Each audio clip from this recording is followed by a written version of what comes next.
following announcement has been paid for by the... Hey, this is JayV and Krillin from the Elite Mark Order, and we're going to do a quick podcast, a quick short tonight to talk about some of the exciting issues going on in the news, in wrestling news. And the first thing we want to talk about is the new WWE title. Krillin, what do you think about that title?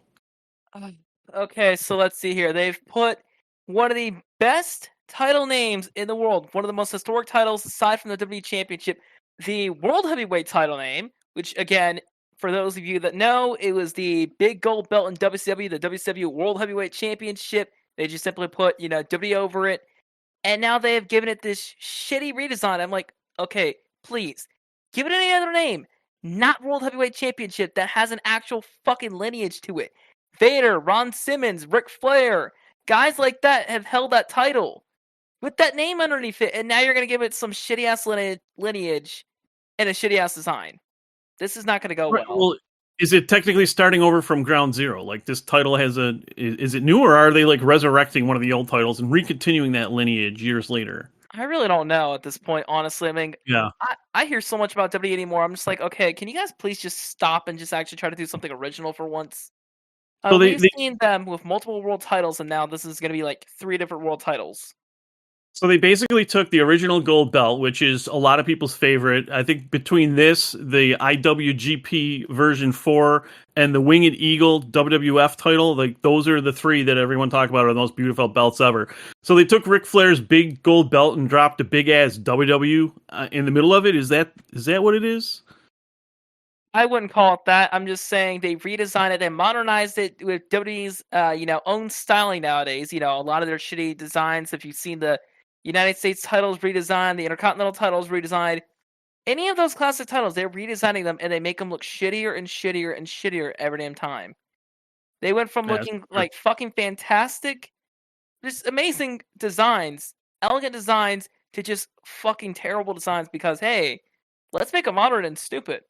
Like, why the hell do we need redesigns of classic titles like the IC title and the United States title? Just keep it the way it looks like. Yep. So Cody, it looks like this title is designed for Cody, and because they don't want Roman to drop his strap, and they want him to continue his, cross that 1,000-day plateau. So what is this? The second place title for Cody? Is this finishing the story? Is creating a new belt that he can have because he's not good enough to take it from Roman? That's basically what the hell's happening here. See, it's a second place trophy. It's like, again, you're in a race. And, they hand you that, or like you're in a science fair and they hand you, like second place ribbon. So that's pretty much it. This is Cody Rhodes' second place trophy and ribbon. And now he's going to probably run around. He's going to go, well, hey, I did say I was going to win a championship that my daddy never held, but I never said it was going to be the WWE title. I'm like, yeah, no, you're just a loser, man. Just fucking admit it. Drop out of wrestling, please. I know Cody Rhodes has his fans, but I haven't been a fan of his in so long because he's just such a self-absorbed and arrogant fucking prick. So are we going to see the fake tears when he's holding that second place title, the rubber chicken title, if you will? Yeah, we're going to see his fake tears. We're going to see him turn around, look up the sky, point at Dusty, and go, mouthing to Dusty saying, I did it, Dad.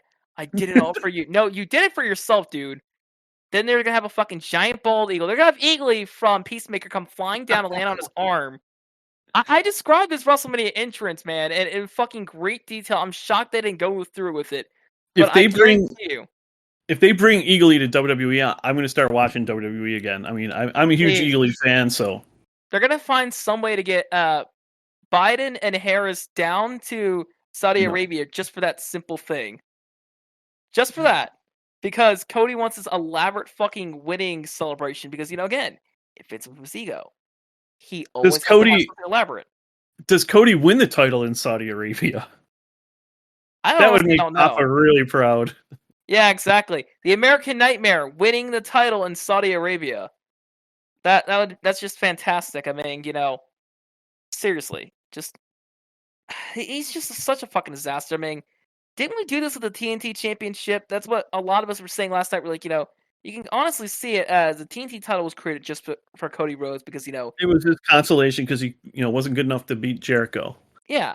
And so he decided to have a title created for himself, beat Lance Archer in a tournament, having Mike Tyson out there for some reason because Cody Rhodes reasons. Mike Tyson yawning. Yeah. And failing to rip off his fucking shirt with the weird ass dude that has like the fucking black circles on his eyes. That's part of his damn crew. Like, what the hell was that? Did you just find like a bunch of fucking crack addicts in the damn outside of the arena? I don't know. Yeah, I don't know. I'm getting a little bit crazy here of all this stuff. I'm gonna have to go back and watch that now. I want to see this entourage. I don't remember it that well. Like I said, I do remember there was a fucking dude in the background. I'm typing it in right now. Mike Tyson Dynamite 2020. So I gotta find like an actual picture because again, there's like some random dude standing next to Tyson, and this guy has like black mascara or just black paint over his eyes. I'm like, what the hell is? Yeah, this dude just looks so fucking weird. He looks like a fucking zombie standing next to Tyson. He's got on a white t-shirt that has a TR on it.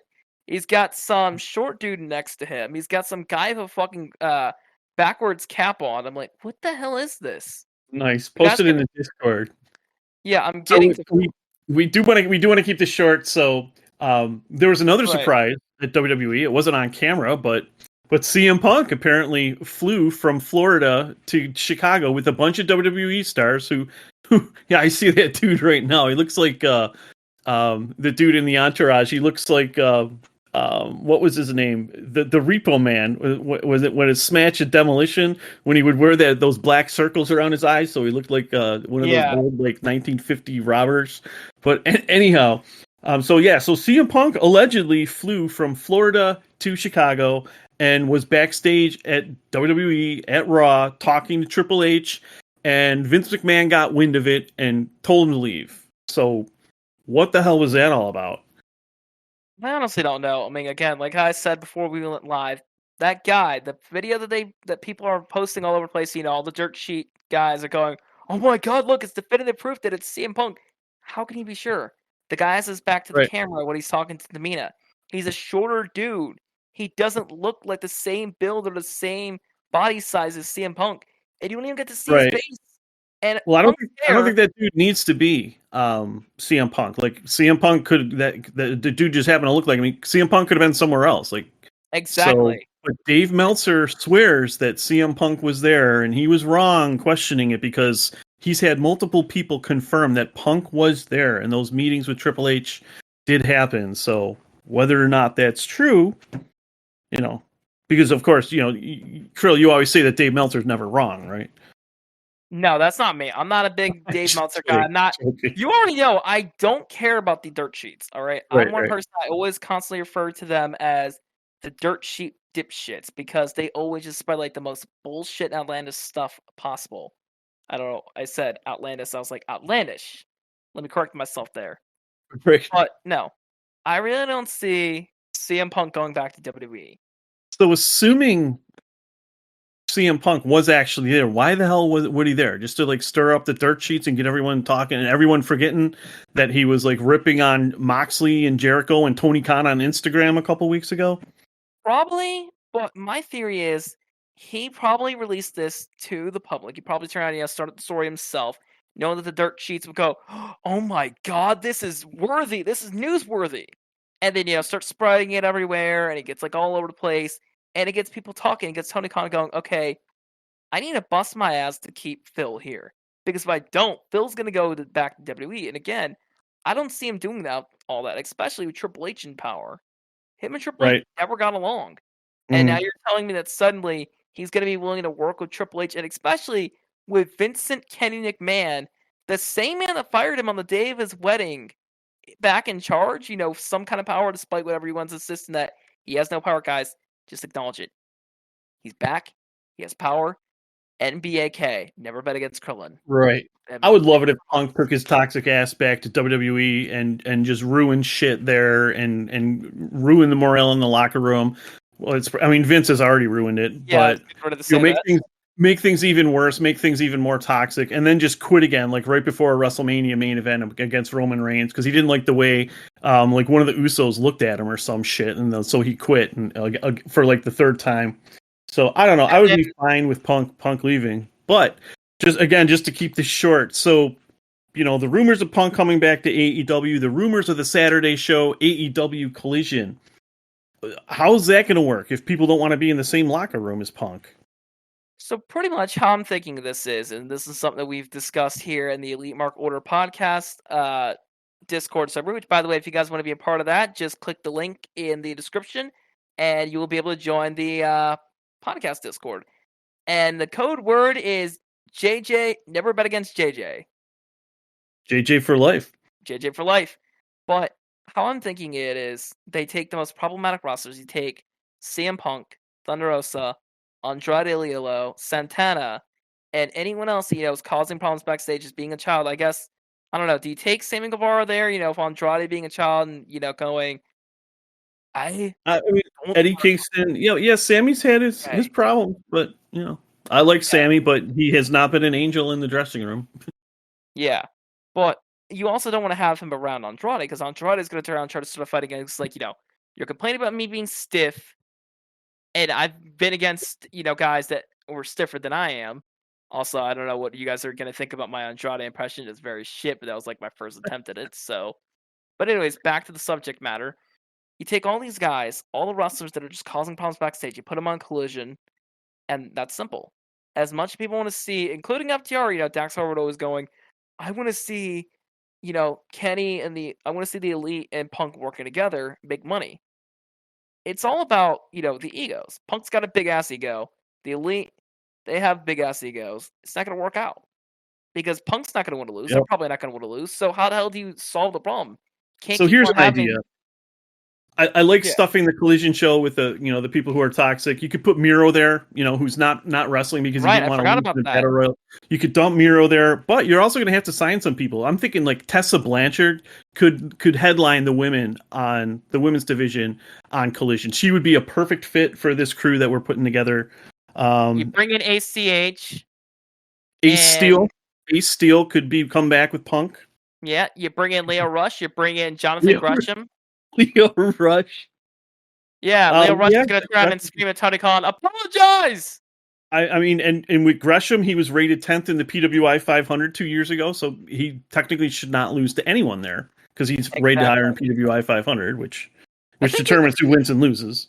I was going to say, I think it might have been maybe 110 a year ago back then, but now I do know he was actually, number 10 this year, so now he's I'm number 10, so I can't lose anymore. Right. And then No, I was gonna say I had some other ones in my mind, and I'm like, no, that's gonna go too far. I mean, we can joke about Leo Rush because he's immature. You can joke about Jonathan Gresham, ACH. All three of them are immature as fuck. But adding in anyone else, no. Maybe Bray Wyatt. Wrestlers, Bray Wyatt, yeah. Bray, he could I think he would be a perfect fit with all those guys. He could do all his Mountain Dew matches or whatever the hell. Right, yeah, all this weird spooky, ooky, wooky, booky shit that you can find at Disneyland. Yes, you know who I think would be the best manager for CM Punk? You do the impression of him. He has a popular podcast too. He would be perfect for this AEW Collision. Oh, you mean me, Jim Cornette? You mean me? Oh yeah. You want me to be the manager of CM Punk? Are you fucking kidding me?